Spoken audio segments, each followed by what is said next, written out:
The first time the marble floor of the Harrington estate cracked, it wasn't from a dropped vase or a careless heel.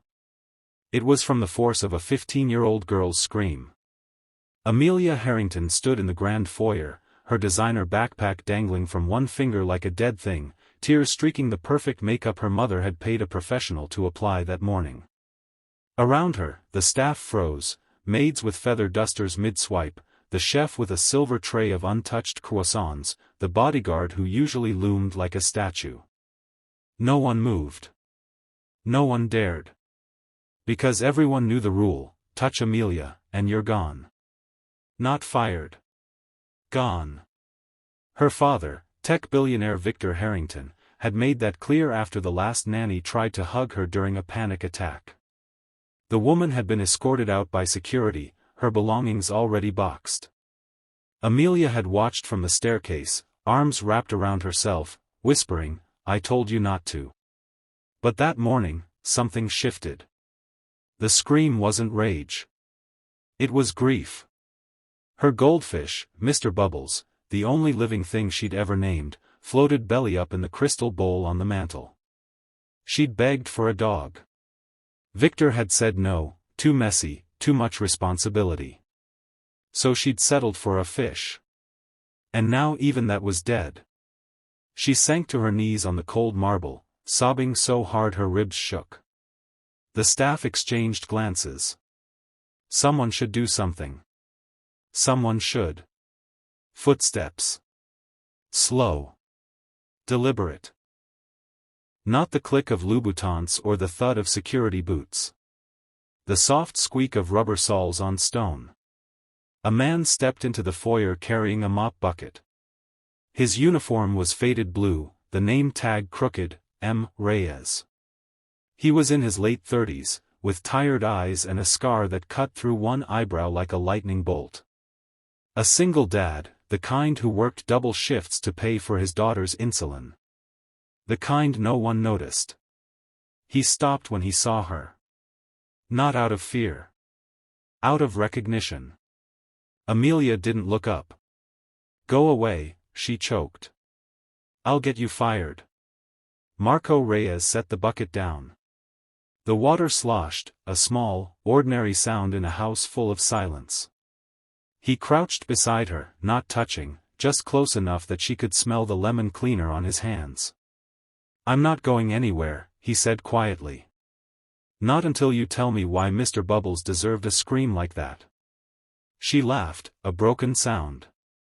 "He's a fish." "Fish have personalities," Marco said. "Mine used to hide behind the castle when my daughter sang. Drove her nuts." Amelia peeked at him through wet lashes. "You have a daughter?" "Lucia. 8. Diabetic. Thinks the moon's made of queso fresco." He smiled, and it wasn't the polished kind. It was crooked. Real. "She'd tell you Mr. Bubbles needs a proper funeral." Amelia stared at the bowl. The fish's scales glinted like coins. "Dad says funerals are for people." "Your dad's wrong." The words hung there. Dangerous. No one contradicted Victor Harrington. Not ever. But Marco didn't flinch. He reached into his pocket and pulled out a tiny plastic tiara, Lucia's, probably, from some dollar store princess kit. He placed it gently on the mantel beside the bowl. "For the king," he said. Amelia's sob caught in her throat. Something cracked open inside her, small but real. That was the first crack. 3 months earlier Victor Harrington had stood in his glass-walled office overlooking Manhattan, scrolling through a dossier on his tablet. Subject, Marco Reyes Position, night janitor, Harrington Estate Background, widowed. Daughter with type 1 diabetes. No criminal record. Debt, $47,832, medical, ... Threat level, negligible, ... Victor had smirked. Perfect. He needed someone invisible. Someone who wouldn't ask questions. Someone who'd clean up the messes, literal and otherwise, without complaint. The last janitor had quit after Amelia threw a $12,000 vase at his head. The one before that had been caught stealing painkillers from the guest bathroom. Marco started on a Monday. He arrived at 4 a.m., punched in, and began scrubbing floors no one walked on. He didn't speak unless spoken to. Didn't look up when Victor strode past in his $5,000 sneakers. But he noticed things. He noticed how Amelia's bedroom door was always locked, even when she was inside. How the fridge in the staff kitchen was stocked with kale smoothies and caviar, but the pantry had a single box of off-brand cereal with a sticky note, "Lucia, do not touch." He noticed the way Amelia watched him from the staircase sometimes, like she was trying to solve a puzzle. And he noticed the camera in the foyer. The one that recorded everything. Week 1 ***, Amelia tested him.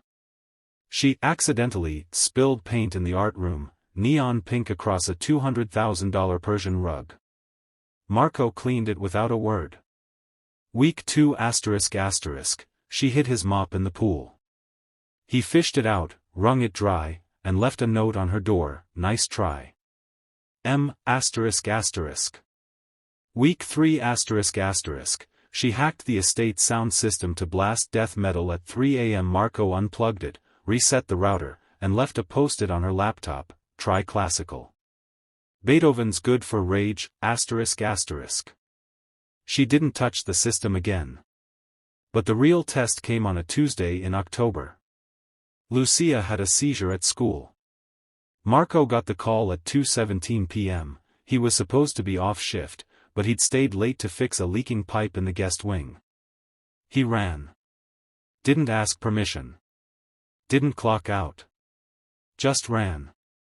Amelia saw him sprint past the foyer, phone to his ear, voice cracking, "Tell them I'm coming. Tell them Daddy's coming." She followed him to the staff exit. Watched him fumble with his keys, hands shaking so badly he dropped them twice. Something in her chest twisted.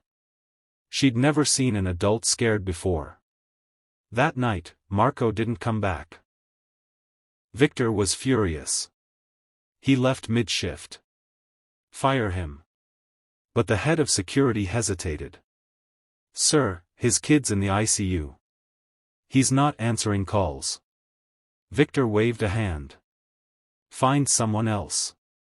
Amelia, eavesdropping from the balcony, felt something hot and sharp behind her eyes. She marched into her father's office, the first time in years. "You can't fire him." Victor didn't look up from his laptop. He abandoned his post. "His daughter almost died. His daughter isn't my problem." Amelia's hands clenched. "Then make her yours." Victor finally glanced at her. "What did you say?" "Pay for her hospital bills. Keep Marco. Or I'll leak the security footage of you yelling at Mom last Christmas. The one where you said she was a liability." Victor's face went very still. "You wouldn't. Try me." He stared at her for a long moment. Then, slowly, he nodded. "Fine. But he's on probation. One more mistake." "There won't be." Marco returned 3 days later, eyes hollow, uniform wrinkled. He expected a pink slip. Instead, he found an envelope on his locker. "Lucia's bills, paid in full, ***. Probation, 30 days, ***. Do not thank Mr. Harrington. Thank his daughter, ***. He found Amelia in the library, curled up in an armchair with a book she wasn't reading. "You did this?" he asked. She shrugged, cheeks pink. "Dad's a jerk. Someone had to fix it." Marco sat on the floor across from her, back against the shelves. "You know what this means, right?" "What?" "You just saved my kid. That makes you family." Amelia's lip trembled. I don't know how to do that." Start small, he said. Come to the hospital tomorrow. Lucia wants to meet the girl who bought her a new pancreas. The hospital room smelled like antiseptic and hope. Lucia was propped up in bed, pale but smiling, a stuffed giraffe tucked under one arm. You're the princess, she whispered when Amelia walked in. Amelia froze. I'm not. You gave me magic, Lucia said. Daddy said you fought a dragon. Marco coughed. I may have embellished. Amelia sat on the edge of the bed. Lucia reached for her hand. Her fingers were cold, but they didn't let go. From there, the rules began to crumble. Marco started bringing Lucia to the estate on weekends when her blood sugar was stable. Amelia taught her how to paint, real paint, not the neon kind. They turned the sunroom into a studio. Canvases everywhere. Glitter in the vents. Victor complained, but the footage of him smiling at a finger painting of a lopsided unicorn never made it to the cloud. Amelia stopped locking her door. Marco taught her how to change a tire. She taught him how to hack the estate's smart fridge to order pizza without Victor knowing. They had rituals. Every Friday, Marco made empanadas in the staff kitchen. Amelia snuck down at midnight to steal the burnt ones. He always burnt a few on purpose. Every Sunday, they video-called Lucia from the foyer camera, waving at the lens like it was a window. But the biggest change was quieter. One night, Amelia had a nightmare. The kind where she was drowning in the indoor pool, her mother's voice echoing, *, you're too much. Too loud. Too broken, *. She woke up gasping, ran barefoot to the kitchen, and found Marco mopping the floor. He didn't ask what was wrong. Just handed her a mug of chamomile tea and sat with her on the counter until the shaking stopped. You're not broken, he said finally. You're just loud. And that's okay. She cried into his shoulder. He didn't tell her to stop. The turning point came at the winter gala. Victor had invited 300 of the richest people in New York to the estate. Crystal chandeliers. String quartet. Amelia in a gown that cost more than Marco's annual salary. She hated it. Halfway through, she slipped away to the sunroom. Found Lucia's latest painting, a stick figure family holding hands under a rainbow. Victor found her there. You're embarrassing me. I'm breathing, she snapped. God forbid. He grabbed her wrist. Hard. Go back out there. Smile. Be the daughter I paid for. The word paid hit like a slap. Amelia yanked free. I'm not a product, Dad. I'm your kid. You're a liability, he hissed. Just like your mother. The room went silent. Even the quartet outside seemed to pause. Marco stepped out of the shadows, mop in hand. He'd been cleaning up a spilled drink. Let her go, sir. Victor turned. You're fired. No, Amelia said. Her voice didn't shake. He's not. She pulled out her phone. Opened an app. Hit record. Say it again, she said. Say I'm a liability. Say it on camera. Victor's face twisted. You little. Marco stepped between them. Touch her, and I call the police. I've got footage too. Every time you grabbed her arm. Every time you locked her in her room. It's all backed up. Victor stared at him. At the man who'd once been invisible. You wouldn't dare. Try me, Marco said. For the first time, Victor looked small. The next morning, the estate was quiet. Victor left for Tokyo on business. Indefinitely. The staff whispered. The cameras were disabled. Amelia found Marco in the foyer, packing his locker. You're really leaving? Contract's up, he said. Lucia's stable. We've got a new place. Small, but ours. She swallowed. Take me with you. He looked at her. Really looked. You'd give up all this? I already did, she said. The day you gave Mr. Bubbles a tiara. They left on a Tuesday. Marco's apartment was a walk-up in Queens. The radiator clanked. The neighbors argued in 3 languages. Lucia had bunk beds and a window that stuck. Amelia's room was the closet. She painted the door purple and called it a palace. Victor sent lawyers. Threats. Offers of millions to come back. Amelia sent back a single postcard. A photo of her, Marco, and Lucia at Coney Island, cotton candy in their hair. On the back, in purple marker. We're good. Don't call, ****. Years later, at Lucia's high school graduation, Amelia stood in the audience in a thrift store dress, clapping until her hands hurt. Marco had a new job, custodian at the school. He wore the same faded uniform, but now it had a patch, head of maintenance.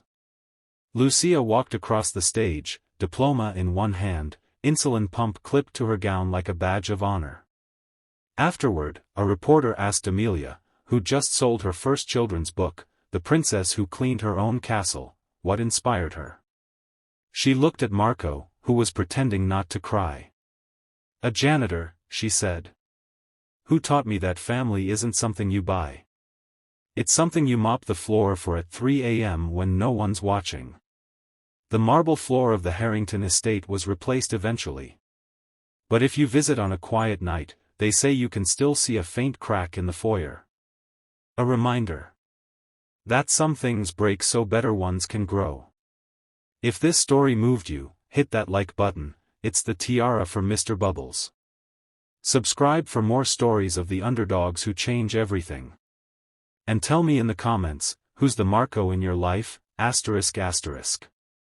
See you in the next one, ****.